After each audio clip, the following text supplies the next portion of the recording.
Hello students, welcome to 10th class science part 3rd of first chapter.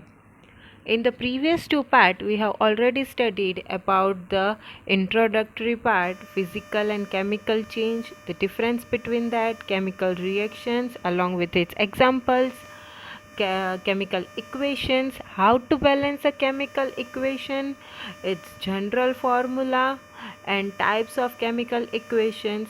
And then in the previous part we have studied types of chemical reaction. We have studied 5 types of chemical reactions: combination reaction, decomposition reaction, displacement reaction, double displacement reaction, and oxidation and reduction or redox reaction.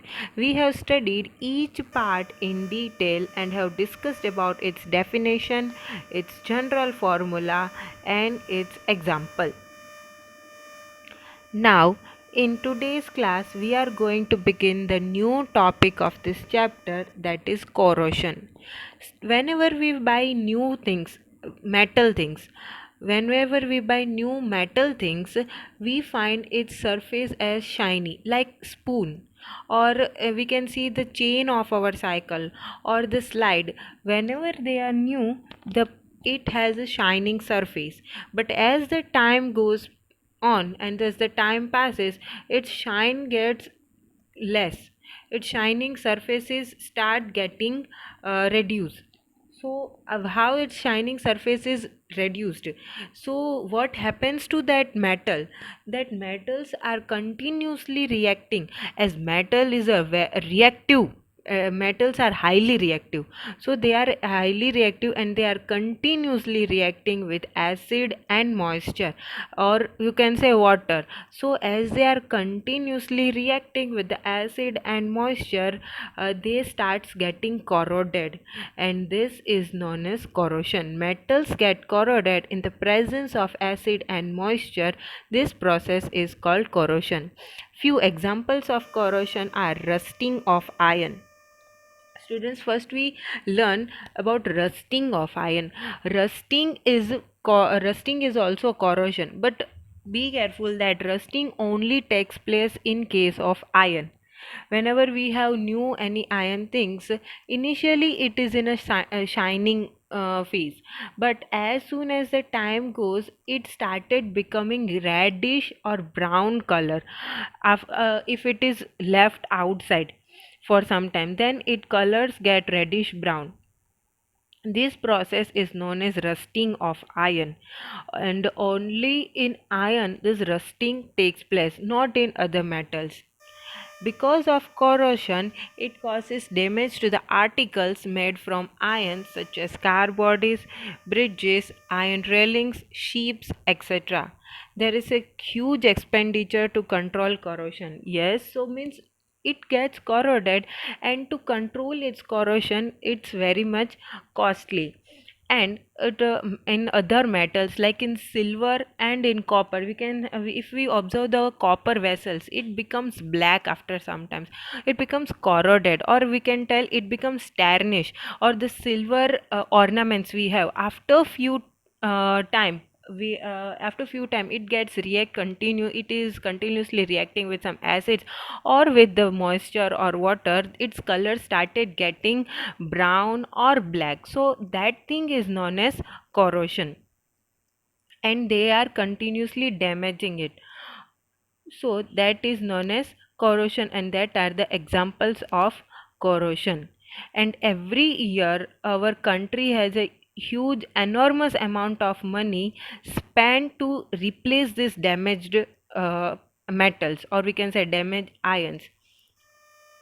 And the only method to get prevent from this corrosion is by painting the surface of iron with more reactive metal. We can paint that thing with a more reactive metal, and we can also use zinc metal. Especially zinc metal can be used to prevent corrosion. We have observed in our school, slides are there, right? So that slides, we are continuously after after a period of time, after 6 months or 1 year or 2 year, we are painting it. So why we are painting it? Because as it is placed in an open area. So after few time, it shine start getting tarnish, or its shining surface starts go, and it gets that reddish or brownish surface. So that to prevent it, we used to paint it. So prevention of corrosion by coating iron silver with zinc is called galvanization. I'm repeating, prevention of corrosion by coating the iron surface with zinc. As I have told, the zinc metal we can use, and that process is known as galvanization. Okay. And now our last topic of this chapter, that is rancidity. So, rancidity means the when the food containing oil and fat is kept in an open area, it undergoes oxidation and become rancid. Means rancid means it becomes sour in taste, or it becomes foul, and it starts smelling. Any of our oily food, when it is kept in open, that's why we are using our refrigerators, so that we can store it for a while. But if it is kept in open, then it started getting bad smell. So that is known as rancid. That food started becoming rancid. And also, if that food, when we taste it after some time, its taste also changes. That process is known as rancidity. So, how it becomes rancid? Because as it is kept in open area, so many gases there, mostly oxygen is there. So when it is reacting with the oxygen, this oily food or fat containing food, they are reacting with oxygen, and it becomes oxidized. It becomes oxidized, and it becomes a rancid. So it smell and it taste changes. And to usually to avoid rancidity in food containing oil and fat substances are added, which prevent this oxidation, means which prevent the food from getting oxidized. Such substances are known as antioxidant substances. When the food is kept in an airtight container, it helps to slow down its oxidation, and rancidity is retarded. So we purchase the chips from outside. That chips, inside that packet, gas is there. So which gas is there inside it? Inside it, nitrogen gas is there. Why they are filling the nitrogen gas in it? So that they can prevent it from getting it react with the oxygen. And nitrogen gas will help the chips to to avoid rancidity.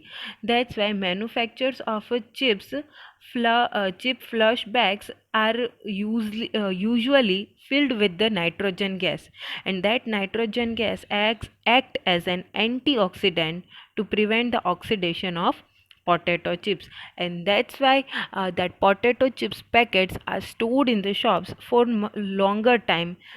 Still that taste doesn't change, because it has been prevented from become a rancid. So like this, they are preventing the food from being rancid. So here, yes, as we have seen, manufacturers of potato chips are prevented with an inactive gas, that is nitrogen gas, and that nitrogen gas helps as an antioxidant. Okay, so here we are completing our chapter number 1, chemical equations, chemical reactions and equations. Thank you.